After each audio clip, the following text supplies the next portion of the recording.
आप सभी को जय भीम। मैं advocate Ashwini moon serious talk यानी कि गंभीर चर्चा में आप सभी का स्वागत करती हूँ। आज मैं आपके सामने प्रस्तुत करने जा रही हूँ बाबा साहब द्वारा दिया गया महत्वपूर्ण संदेश।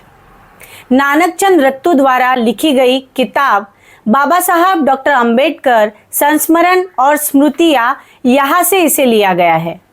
अपनी 55वीं वर्षगांठ पर मद्रास के जय भीम न्यूज़पेपर को दिए गए एक संदेश में डॉक्टर अंबेडकर ने कहा, आपने मुझसे कहा है कि मैं अपनी 55वीं वर्षगांठ पर आपके विशेषांक के लिए संदेश भेजूं।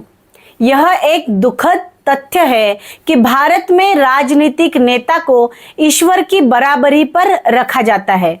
भारत के बाहर लोग अपने ईश्वरों के जन्मदिन मनाते हैं। एक भारत ही है जहां ईश्वरों और राजनीतिज्ञों दोनों के जन्मदिन मनाए जाते हैं। यह दयनीय स्थिति है। व्यक्तिगत तौर पर मैं अपनी वर्षगांठ मनाना पसंद नहीं करता। मैं इतना जनवादी हूँ कि मुझे व्यक्ति पूजा अच्छी नहीं लगती और इसे मैं लोकतंत्र की विकृति मानता हूँ।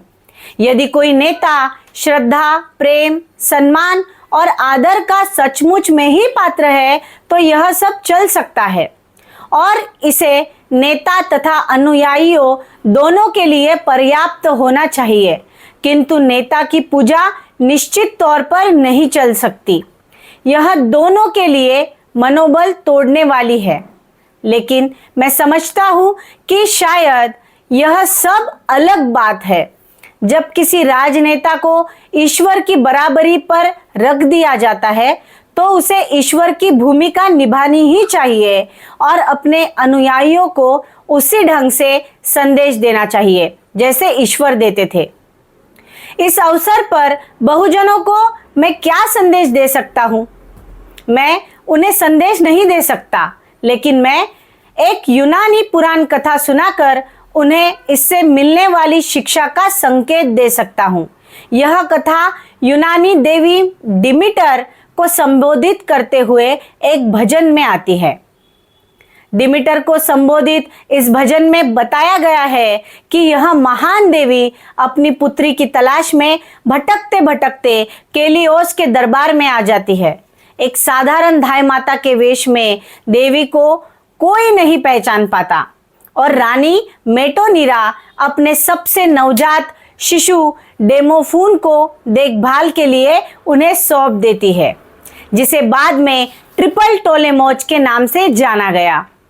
प्रत्येक रात्रि में बंद द्वारों के पीछे जब सारा परिवार सो जाता था तो डिमीटर नन्हे डेमोफून को उसके आरामदेह पालने से उठा लेती थी और स्पष्ट क्रूरता के साथ नग्न बच्चे को अंगारों के चमकदार सेज पर लिटा देती थी।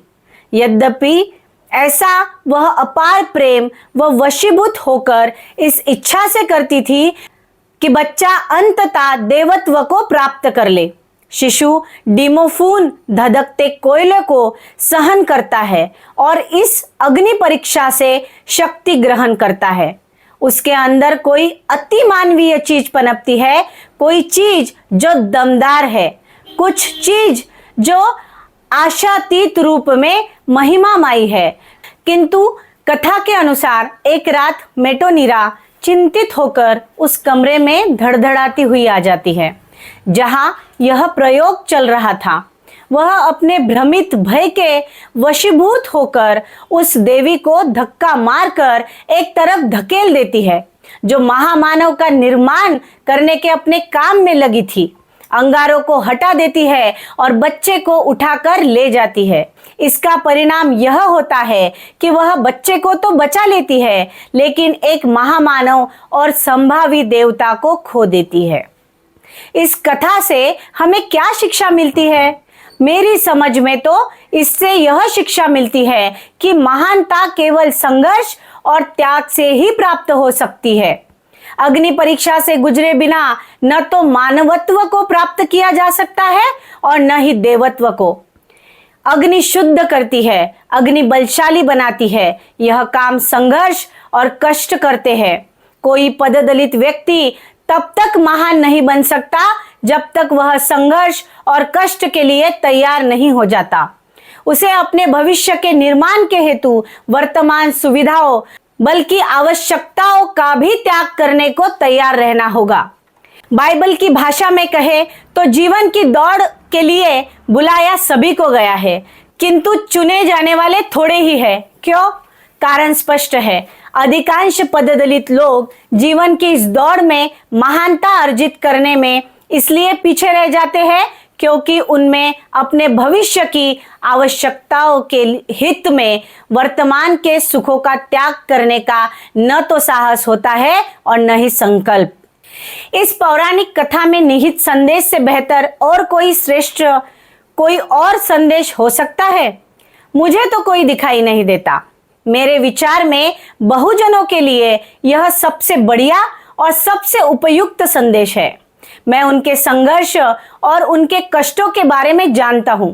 मैं जानता हूं कि स्वतंत्रता के अपने संघर्ष के लिए उन्होंने मुझसे अधिक कष्ट उठाए हैं। इतना सब होते हुए मैं उन्हें कोई और संदेश नहीं दे सकता। मेरा संदेश है संघर्ष और अधिक संघर्ष, त्याग और अधिक त्याग। त्यागों और संघर्ष को न गिने तो यह संघर्ष और केवल संघर्ष ही है जिससे उन्हें मुक्ति प्राप्त होगी और किसी अन्य चीज से नहीं।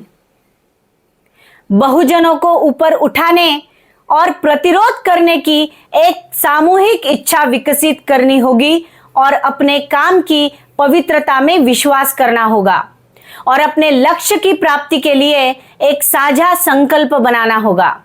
उनका काम इतना महान और उद्देश्य इतना श्रेष्ठ है कि सभी बहुजनों को मिलकर एक प्रार्थना बोलनी चाहिए। धन्य है वे जो उन लोगों को ऊपर उठाने के अपने कर्तव्य के प्रति जागरूक है जिनके बीच वे पैदा हुए हैं। धन्य है वे लोग जो दासता के प्रतिरोध के अभियान को आगे बढ़ाने के लिए अपने दिनों का पुष्प, अपनी मानसिक और शारीरिक शक्ति और अपना अल्पांश देने की शपथ लेते हैं।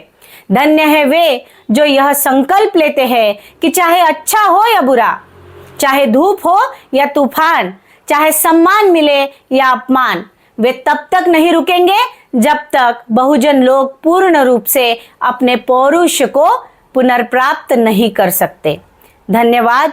जय भीम, जय भारत।